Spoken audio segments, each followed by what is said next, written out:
وربات القشطة ترند رمضان السنة دي، مع ان هي وصفة تقليدية قديمة بس طلعت ترند اول يومين دول. يلا بينا.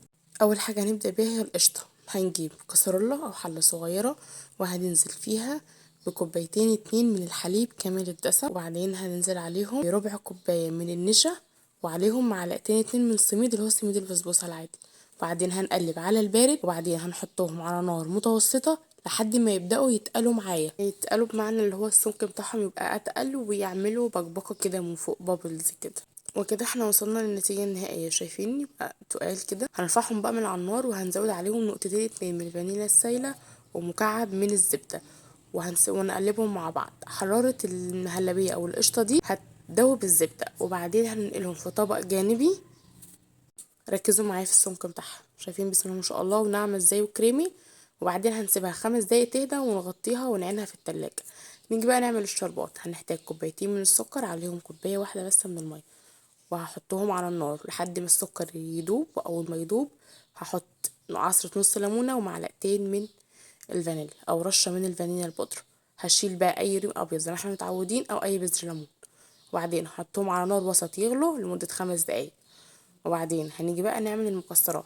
استخدمي اي ميكس مكسرات. انا جبت الزبيب، قطعته بس شويه كده نعمته، وبعدين فرمت نص كوبايه من السوداني، وقطعت ربع كوبايه من الزبيب وعليهم ربع كوبايه من بشر جوز الهند، وقلبتهم على بعض وركنتهم.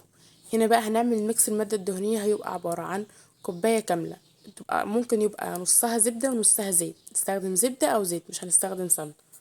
وبعدين هنيجي بقى ان احنا نقطع لفة الجلاش اللي معايا على 3 اقسام، 4 اقسام، 5 اقسام، حسب حجم اللفة اللي معايا. هنا انا قطعتها على 4.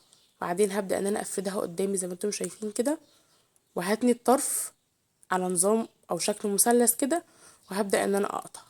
ممكن تشكلي بأي طريقة، بس دي اسهل طريقة لتشكيل الوربات الجلاش. انا عن نفسي جربت طرق كتير، ودي اسهل طريقة انا اكتشفتها ووصلت لها بصراحة. هنقطع الكمية كلها معانا، الموضوع سهل ان شاء الله، مش هياخد معاكي وقت. شايفين شكلها عامل ازاي، شكلها واخده شكل مثلث ازاي. هنخلص بقى كل الكميه اللي معانا. الحتت اللي هتفضل معاكي زي دي كده ما ترميهاش، عينيها واعملي بيها اي حاجه تانية.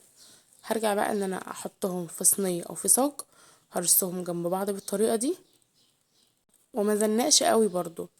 تمام. وبعدين هبدا بقى اجيب الماده الدهنيه اللي انا عملتها دي. دول لفه الجلاش دي كانت نص كيلو، اخدت مني صينيتين. هبدأ ان انا انزل بالمادة الدهنية فوق كده عليها. مش هدهن طبقات بقى، ولا هورق ولا اي حاجة، وهتطلع معاكي مورقة. هديها بس هزة كده عشان السمنة كلها تتغلغل في الوربات دي. بعدين هدخلها الفرن على درجة حرارة 200 لحد ما تتحمر الاول من تحت، وبعدين هطفي من تحت وهولع الشواية 5 دقايق بالظبط، هتكون اتحمرت معايا. هطلعها بقى. هبدأ بقى ان انا اول ما اخرجها من الفرن زي ما اتفقنا هنصب عليها الشربات.